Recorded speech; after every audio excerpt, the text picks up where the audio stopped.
we are going to hear now from Jeff, but first, a couple of announcements. No smoking or vaping in this room of anything, of any kind, at any time. If you manage to sneak in outside beverages, shame on you. If you are going to consume anything that you brought in, then it needs to be water, and that is all. That is all. Yeah? Cool. So Jeff here came in from New York. He is giving kind of an update on a talk that he has given before. He is unfortunately not a first-time speaker, but it's good that he came back and was not terrified into never returning. So let's give Jeff a big round of applause. Have a good time, man. Thank you. Hi, folks. So I'd just like to start by saying that this is sort of a 45-minute condensed snapshot of a 105-minute talk submission, so this is going to get pretty dense. So I'm Jeff. I work for NCC Group, doing a lot of research and other hacking stuff, and one of the things that brought me to this topic was the fact that I've done a lot of PCAP packet processing stuff, and also dynamic instrumentation, and this kind of work has actually tickled both of those for me. So we're going to be covering a whole bunch of things, and a big part of this talk is setup, and then the rest of it is kind of a whole bunch of very, I would say, fundamental primitive techniques that can be used to build up some very nasty things. So first, eBPF. It is extended BPF, but what is all of this BPF nonsense? So BPF is Berkeley Packet Filter. It is this sort of bytecode instruction set virtual machine that runs in kernel space, ideally, to process packets in plane. And the idea is that when you run tcpdump and you give it like a port filter, tcpdump doesn't want to process through all the packets, and you don't. And it's it's very expensive to send all of them down to user space for it to print them out or not. So it sends up a little program to the kernel, and then the kernel decides which packets based on that program to actually send back down to user space to tcpdump. eBPF, on the other hand, this extended stuff is sort of takes the same general idea, but extends a very limited instruction set to just something that basically is kind of almost one-to-one with x86. And it's to the point that you can actually basically compile like C code down to it. It's used for a lot of things. You can still do the packet processing stuff, but it's also being used for kind of dynamic tracing along the lines of a dtrace on other Unix systems. And everything it does is basically done through this BPF syscall.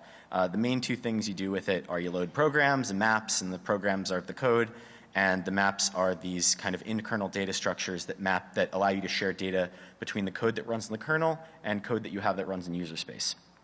So eBPF's instruction set architecture is like super featureful, and because of that, there's a whole bunch of verification stuff that's done in the kernel to make sure that it doesn't crash the kernel or hang it and stuff like that. I'm not really talking about that too much in this talk. I talked about it in my previous talk. We're just going to kind of go straight into doing stuff with BPF and simply hope that the code works in the first place. It doesn't get rejected.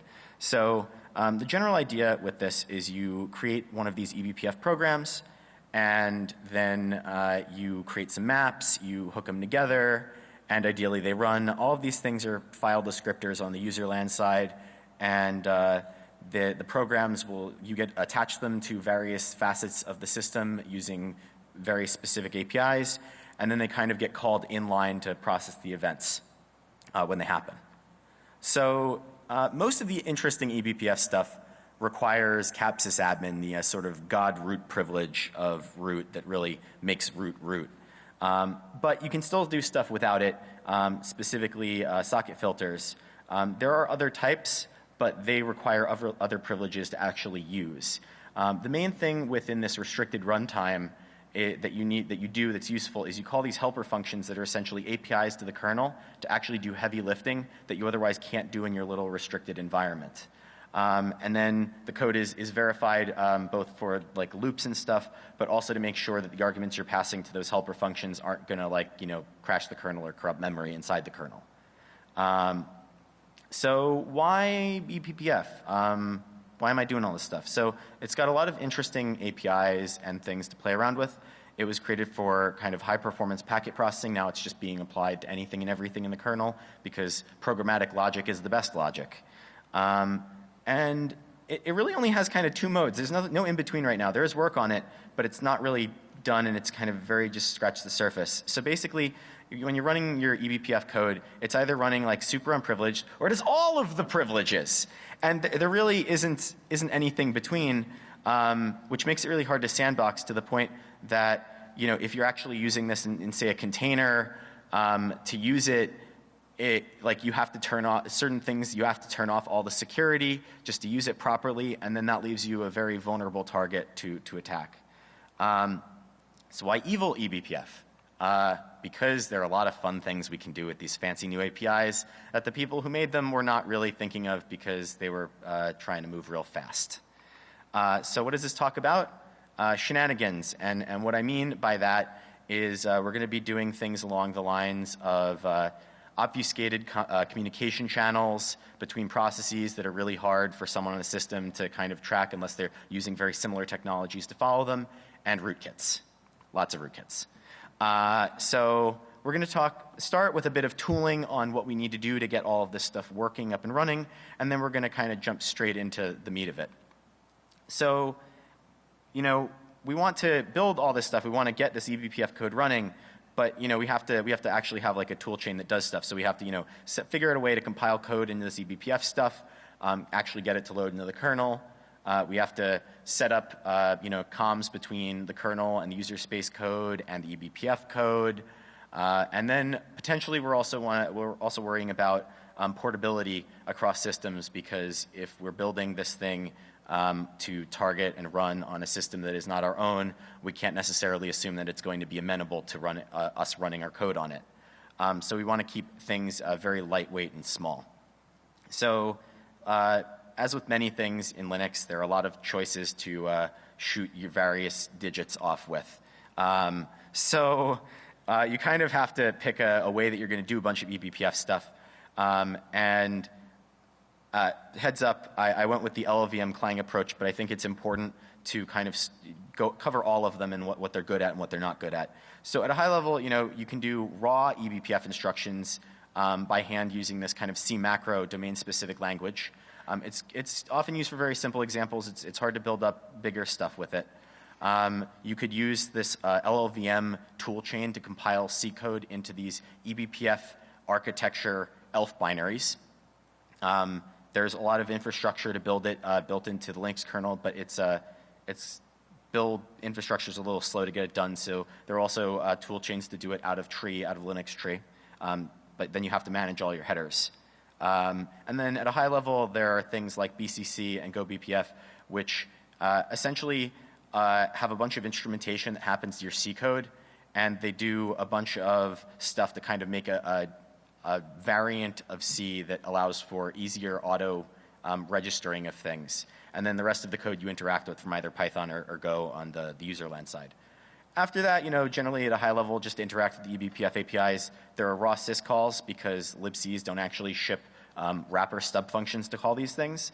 But then there's libbpf, which is maintained in the kernel, which basically solves that problem and provides a couple of other nifty things. And then this magic bpf load.c, which I'll get to in a bit. So raw BPF is very unsanitary.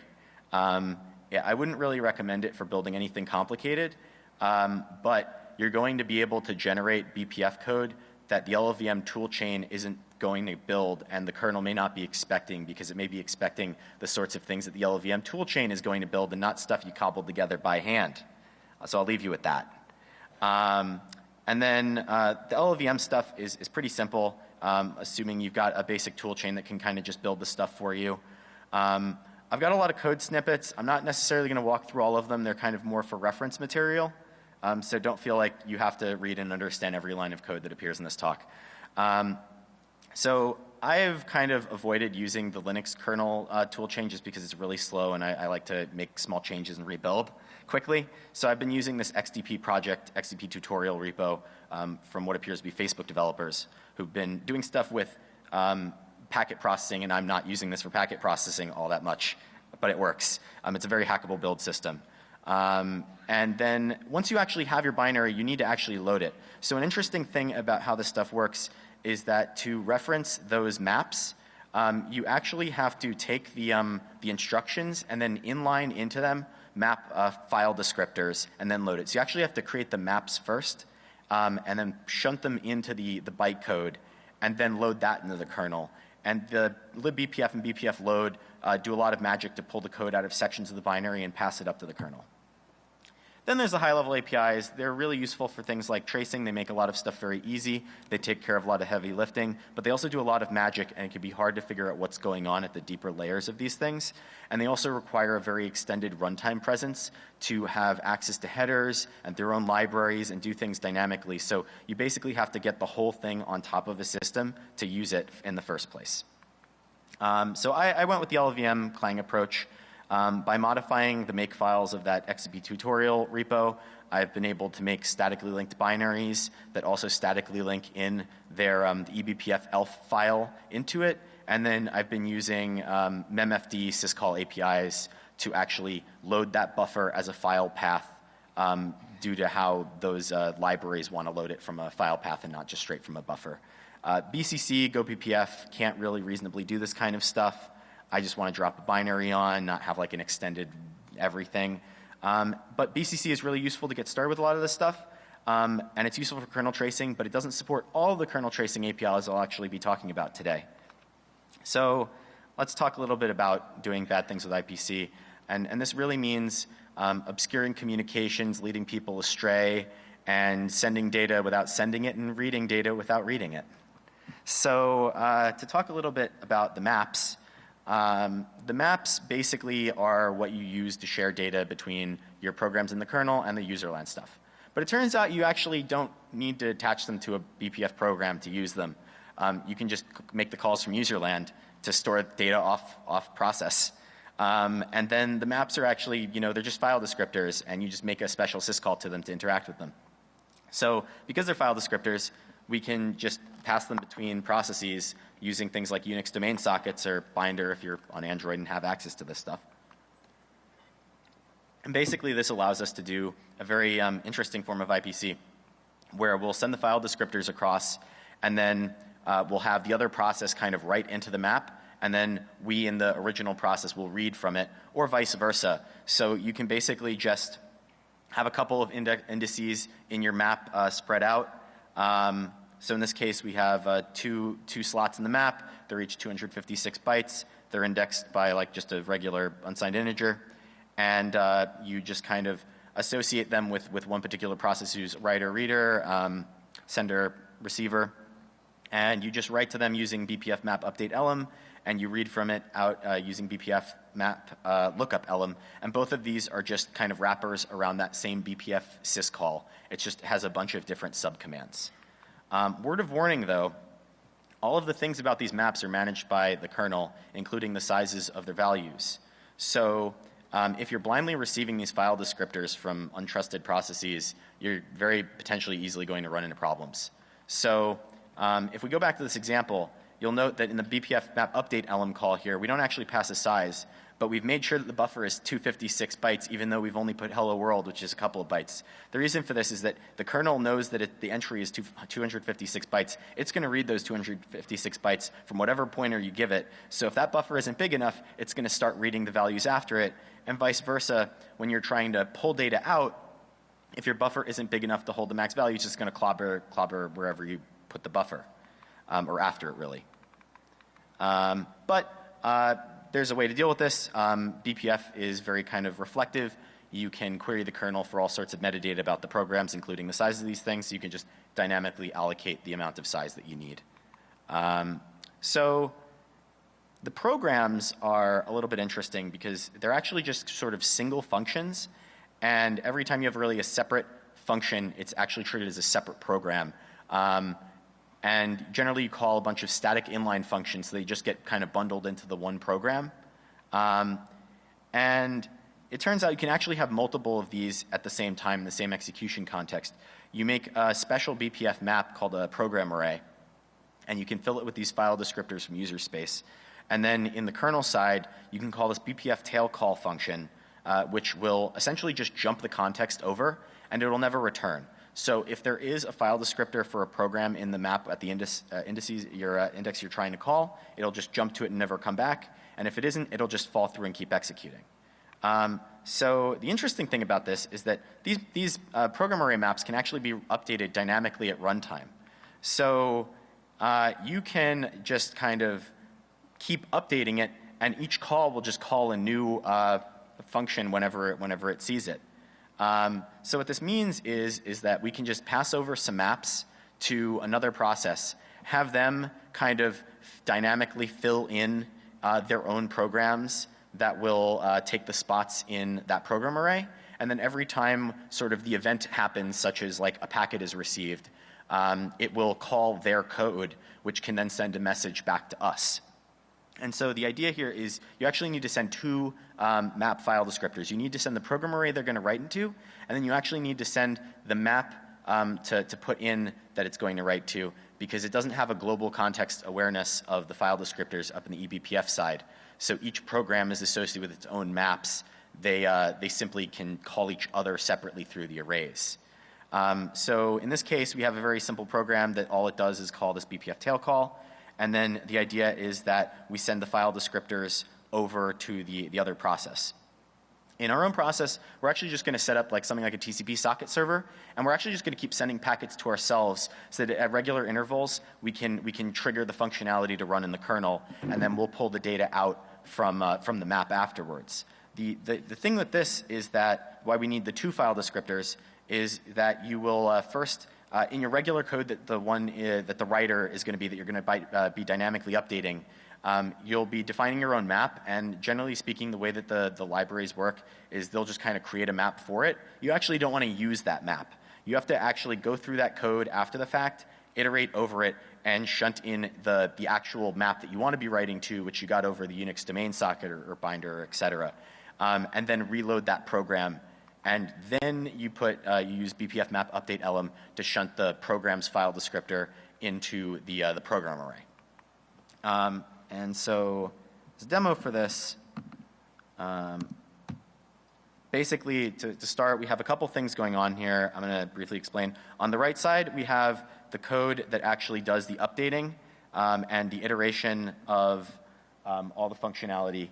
So it's iterating through the instructions, and every time there's one that would have a map file descriptor, it puts in the map file descriptor that's received, and then at the end it loads the program, and then it updates the map entry. And in the middle, we have the actual code that's going to be dynamically updated, injected in. It just prints out defcon 27. And on the left, we have the original programs, which are the main entry point, and then kind of this fallback implementation that prints waiting until it gets overwritten. And so in this example, we're just going to start the thing up, and the first couple times it's got that waiting printing out, and now it's been updated dynamically after the fact. And so this essentially allows us to do a bunch of very dynamic updates. So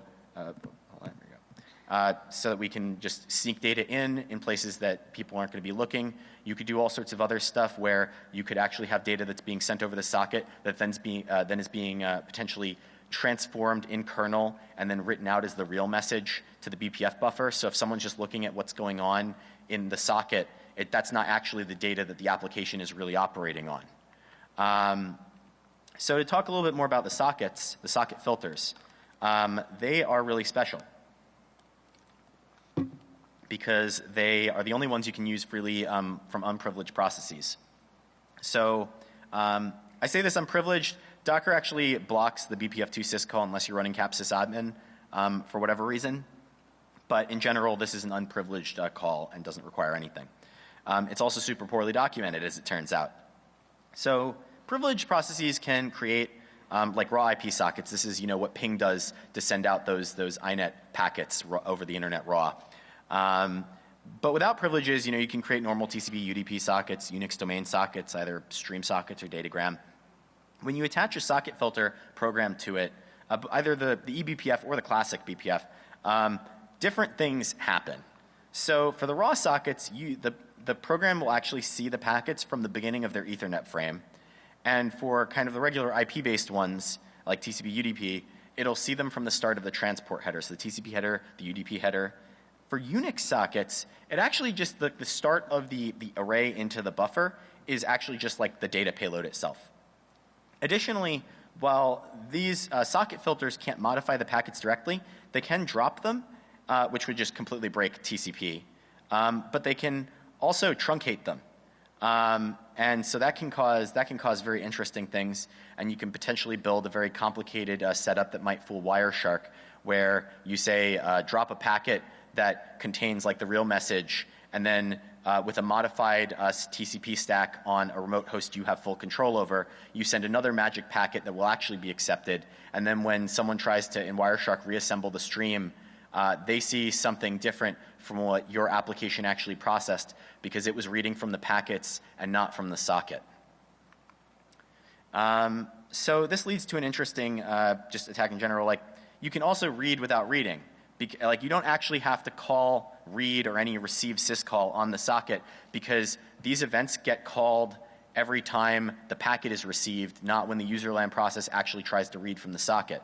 So if you just set up a socket server and you never actually receive on it, you can have someone send you data, and then if someone's trying to look at your data not through like tcpdump, but through like strace, they won't see the data because strace actually doesn't print out the strings that are passed over the BPF syscall for reads and writes, as it turns out. They'll just see a random pointer and they won't know what's going on.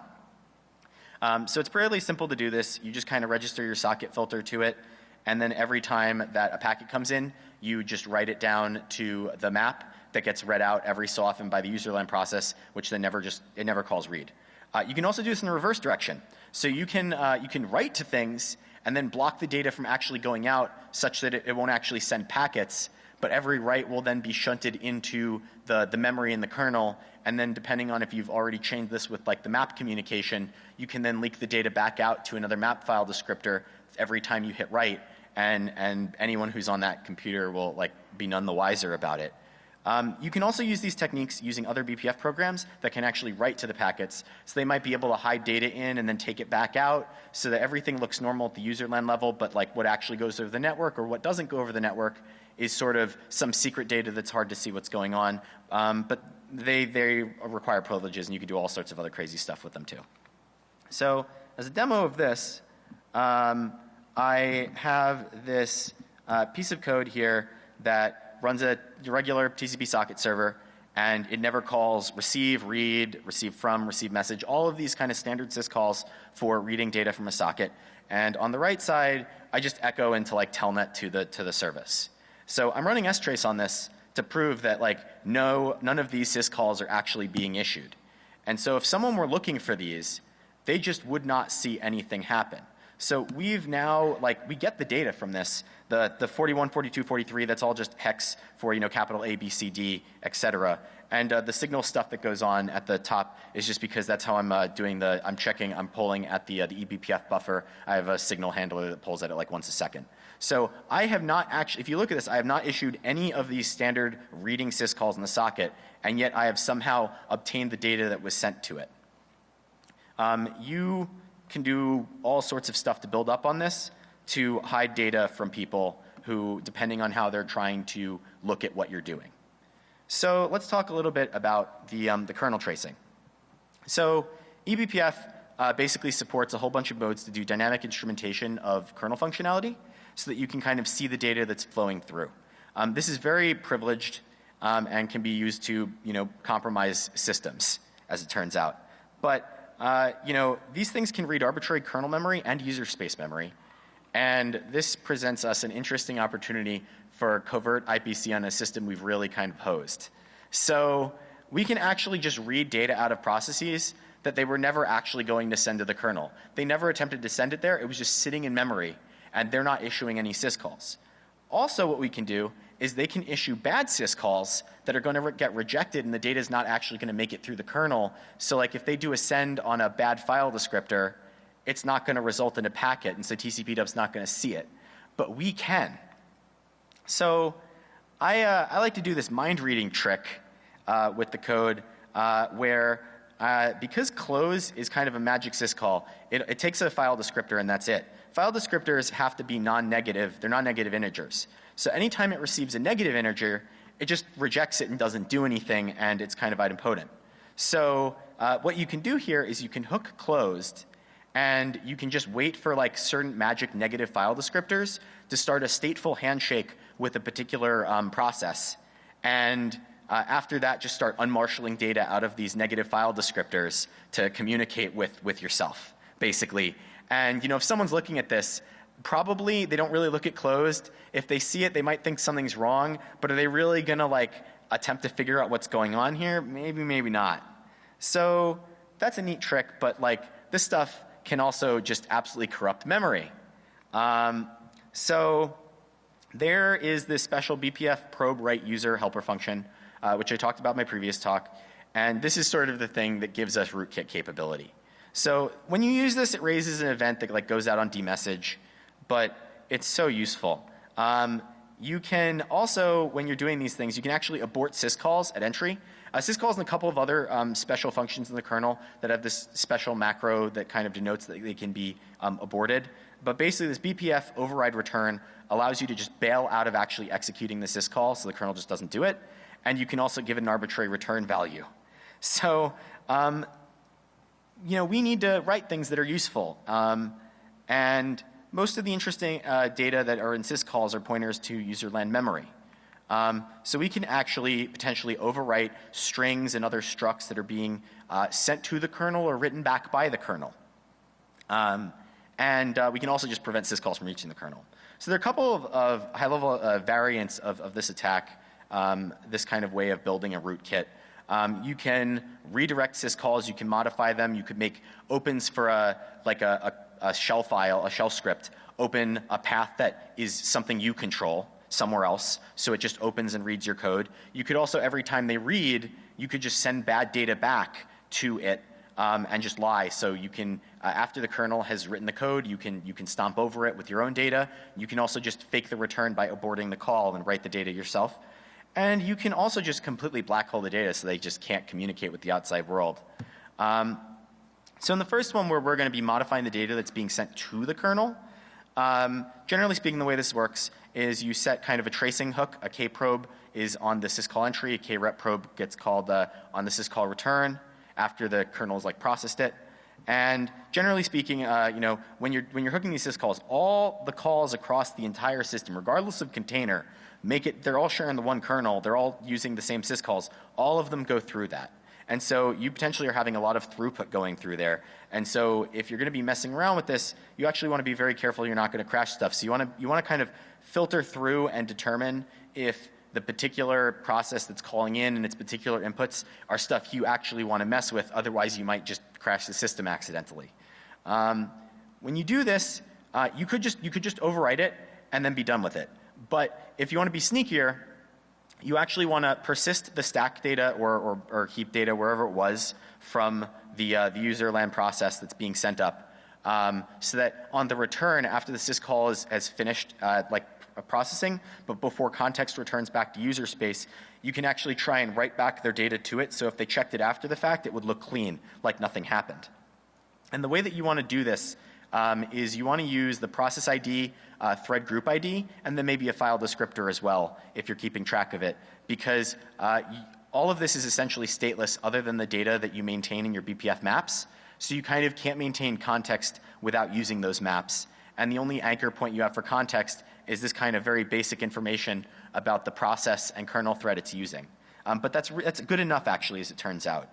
And the opposite approach, where you're just modifying the data, you do basically exactly the same stuff, word for word, but you do your filtering to determine whether or not you're going to do stuff at the entry point, because the entry point is the one that actually receives the arguments. And at the end, you can either have persisted the arguments and then decide at the end if you want to do something or not, or you could have just decided at the beginning. But it's at the end, after the syscall has been processed, that you need to write the data, because otherwise, if you overwrite their stuff, the kernel is just going to overwrite you again, and then nothing's going to happen. But other than that, it's basically the same exact approach. Black holing everything is fun, because you can just block the syscalls, but you can do so much more than that, because you can just pretend to be the kernel, essentially, and write in arbitrary data as if they had succeeded. And so they think they're communicating out. They think they've alerted like the IDS or whatever it is that something bad is going on. They think they're writing out to like their log stash or whatever. It hasn't happened. It's not happening. They think it's happened. It isn't. So that's really useful depending on if you're trying to like reverse something and you don't want to let it kind of communicate out. Whereas like if you're attempting to use seccomp to deny stuff, you know, it's going to know that it got rejected and it's going to be able to act accordingly. So there's one other limitation to this probe write user call. You can't write non-writable pages. So, you know, we can't just clobber the text section with shellcode, unfortunately. At least for like properly compiled programs. If they've got bad protections on their sections, then, or they JIT stuff a lot, things change. But we can't assume that for all processes. So this limits us to kind of what's in the stack, the heap, other sections that are writable. Things like function pointers, save file descriptors. Maybe they generate scripts like dynamically or shell commands that we could write into, things like that. But we can't guarantee that these things are there. The only thing we can really kind of at a high level guarantee exists is that they have return addresses, mostly. So I put together kind of a very concrete way of writing ROP payloads into userland processes from eBPF kernel tracing stuff. And this is kind of the stuff you want to do, you can do for real rootkits to get in like PID1, which is what I did in my previous talk. But to really cover the whole thing, there's a lot of things to do. So you can either start with kind of one of two ways of looking at it. You can say that you want to have one payload that you want to indiscriminately inject into all processes. And if you want to do that, you need to kind of have it be working on something like a shared library they're all going to load, like their libc. So glibc is a great target for this because it's got all sorts of wacky functionality built into it, like a DLOpen implementation, which allows you to dynamically load a shared library from a file path. And the moment a shared library is loaded, that actually gives it arbitrary code execution right then and there. So all you have to do is scan for some gadgets, put it together, bada bing, bada boom, you have code execution if you can get your ROP chain to actually like load into a process. Very reliable. They have every gadget you could ever want to make this across every version of the binary I've looked at across multiple different distros. Then, you know, you want to do your ROP payload, but maybe you're not going to be you're generating like this. Maybe you're dealing with a statically linked binary. Maybe you're dealing with one that does code gen, and where you're getting called from isn't necessarily stuff that you can really know what's going on easily. So I'll talk a little bit about dynamic generation of ROP gadgets and things. So when we do this eBPF stuff, we need to, you know, pick some syscalls that ideally our target process will be calling, and we're going to register up some kprobes, krep probes on it, just so that we can get stuff. We can get a userland context to be able to get the ability to, one, have pointers to their userland, and also actually be in the right kind of processing context to write the data to them. So then within the code, much like before, we kind of need to sift through and see that the particular calls are actually coming from processes we want. The only system you could only process you could very easily detect is PID1, because it's PID1 across the entire system regardless of containers and namespacing and things like that. The real PID1 is always PID1 for real. So it's a very easy target. But other than that, you know, if you want to know that someone's doing something in a specific process, so if you're going to change the worldview of a process, and not target others, you kind of need to watch what it's doing and build up some state about it to know that it's actually the one that you want to hook. Then there are two step threes here on purpose. The first one is when you're running this kind of pre-generated ROP payload, and the second one is when you're going to try and dynamically generate it on the fly. So in the former, there's in your kprobes, when they get called, they actually receive all of the userland registers that were the state of the registers when the syscall was made to trap up to the kernel. And so we can just like pull out the instruction pointer, and we know that is probably, that's going to be made in the libc somewhere, so we know exactly the offset from the start just by what the address of the syscall instruction was, and like then we know exactly where we are. If in the other side, depending on kind of how ridiculous the binary you're dealing with is, you could do the same thing, but the instructions at where it's executing may not all like be that useful. They may be, you know, in the heap somewhere where there's not actually a whole bunch of code, it's just a bunch of JIT-ed code. And so you probably want to scan through the stack. And so you can do this, you just kind of look at valid stack offsets from where the stack pointer was, stack pointer register.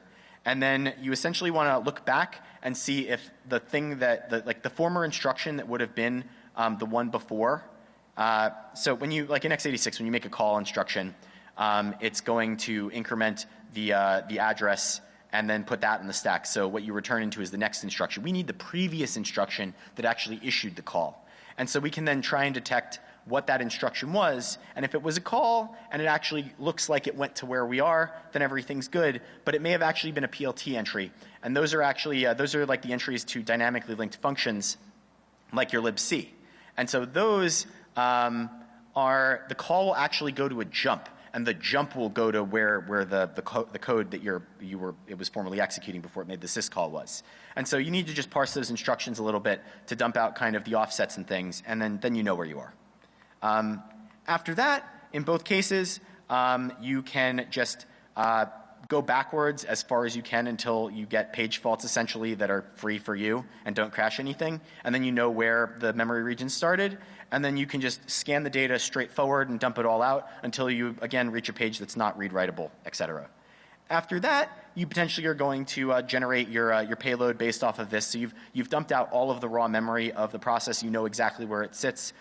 You can just attempt to find gadgets and build them into some generic payload that does whatever you want it to do. You just need to make sure there's a cleanup routine.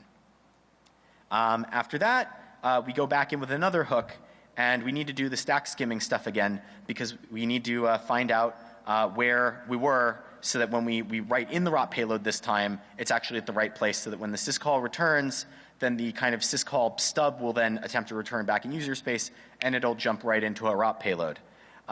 Before we do this, though, we need to back up the memory from user space because we're just going to clobber all of it, and we need to return cleanly so that the thing doesn't crash after our code runs.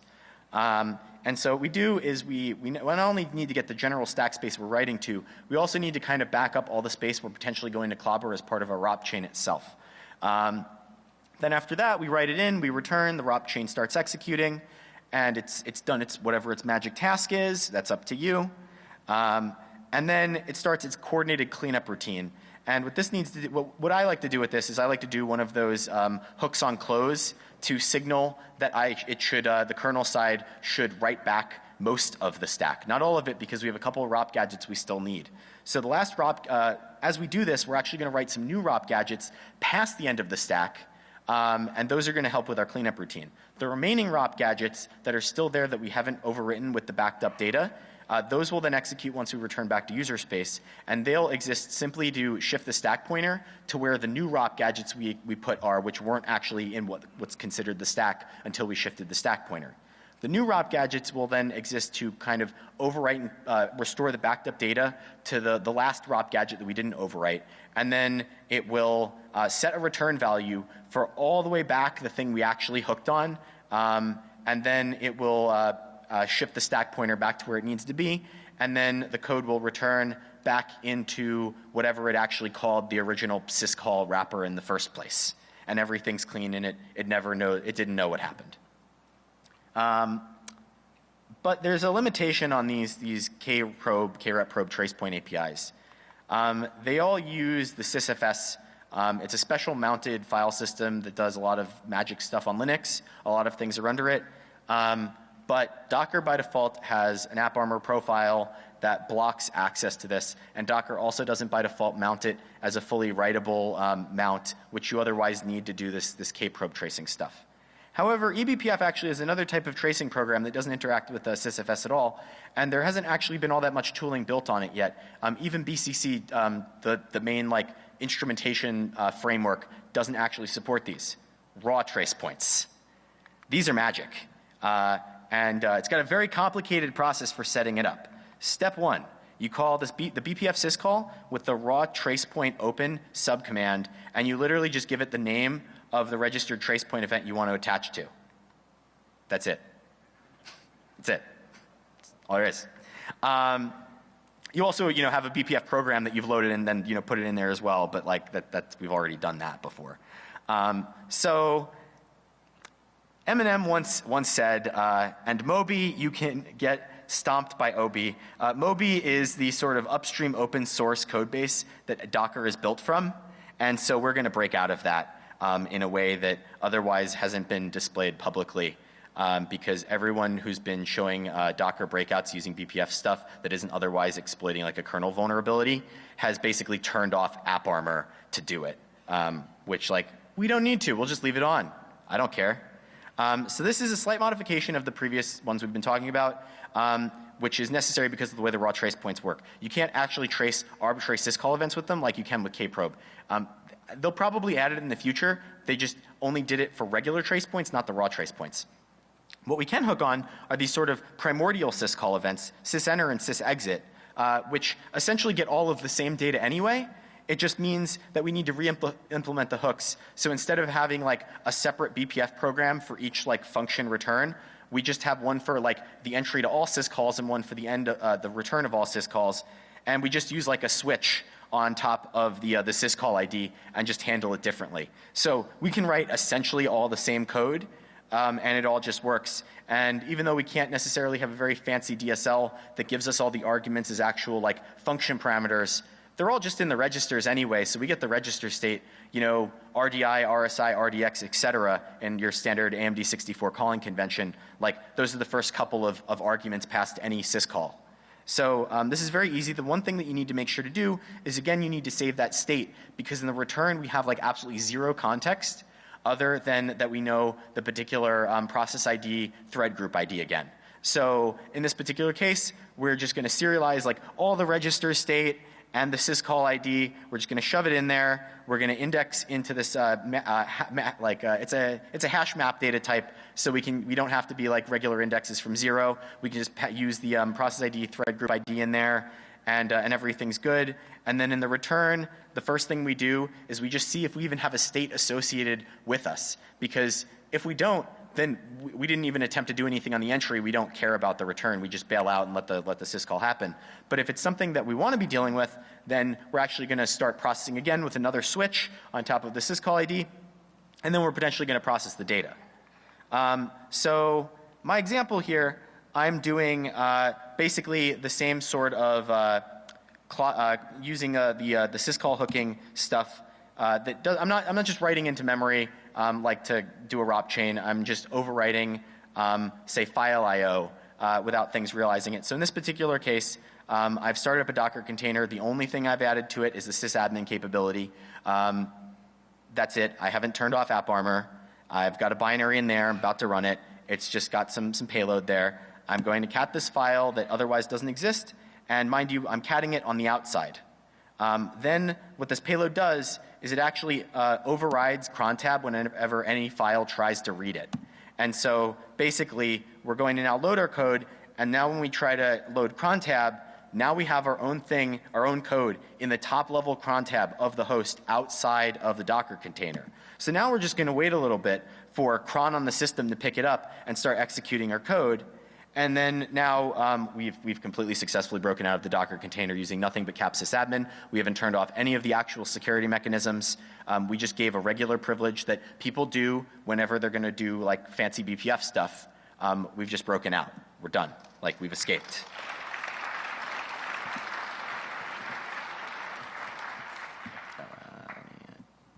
There we go. So what can we do to defend against this stuff? You could remove or blacklist this BPF2 syscall entirely. Docker sort of tries to do this when it's unprivileged, but the moment you add cap sysadmin, it dynamically updates its syscall filter that uses seccomp BPF to actually allow it back in, because you need to do stuff. Unfortunately, that's not going to work, because modern Linux systems are increasingly relying on BPF stuff. Like, systemd relies on it. So if you're in it, you don't want your init to crash right at the beginning of boot because you've decided to mess around with your kernel. That would be bad. And then, you need to really be prepared for what someone can do when they have access. So you can actually just log all of these eBPF programs. Using that same API that we pulled out the sizes of the maps, if you're privileged, you can actually just dump out the content of the maps. You can dump out all of the code of the programs when they're loaded. BPF tool is a utility to do this. It's very simple. Unfortunately, because they all use the BPF2 syscall, they are susceptible. So if someone's got one of those kprobes in there, they can start overwriting the response data and lie to it, and they can hide what's actually going on. So once it's in there, it's still game over. But we can actually ourselves use tracing to see things that maybe are bad. So we can look for when like there are eBPF maps that are being transferred between processes. We can look for eBPF maps that aren't actually associated with eBPF programs. We can look for just when eBPF programs are being sent between processes. I didn't talk about this too much because it's a one-to-one. So every time you want to send a new message, you have to kind of send a new file descriptor over. I'd rather have like a one setup in the example with the call where we just send a couple maps over and then no one sends any magic file descriptors to each other. They just magically appear and start executing. It's much sneakier, but you could do the other way around. And then you can also just look for when there are unexpected eBPF programs being attached to things that they shouldn't be, and when there are unexpected eBPF tracing programs that are being added. That's probably a sign that something bad is going on. But honestly it's unclear how much more common these operations will get, so they may not be as kind of anomalies in the near future as they are now. So the more APIs that we have, the more problems that we have. Because there's more kind of chicanery people can do with them. And even the unprivileged APIs can enable really like screwy behaviors to evade people who are trying to see what's happening on a system. And once you get the privileged eBPF, it's like impossible to stop.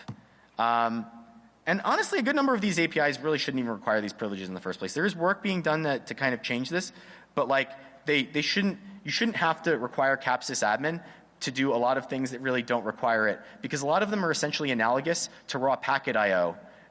So they shouldn't require that. And if you do, that makes those programs a softer target because they then need to be less and less sandboxed to be able to work properly because of all the stuff that gets layered on here. I'm personally waiting for a special eBPF map type that allows us to just generically pass file descriptors across processes, but I doubt that one's going to happen. I'd like to thank Andy and JKF for their help with a lot of this research. And a wise man once said, "You can't hide secrets from the future using math." I think a simpler version of this that also holds true is you simply can't hide from the future. I don't have time for questions, but I'd be happy to talk about all of this stuff and other research I'm doing at NCC Group. Somewhere else, feel free to find me. I'm also on Twitter. Happy to talk. Thank you.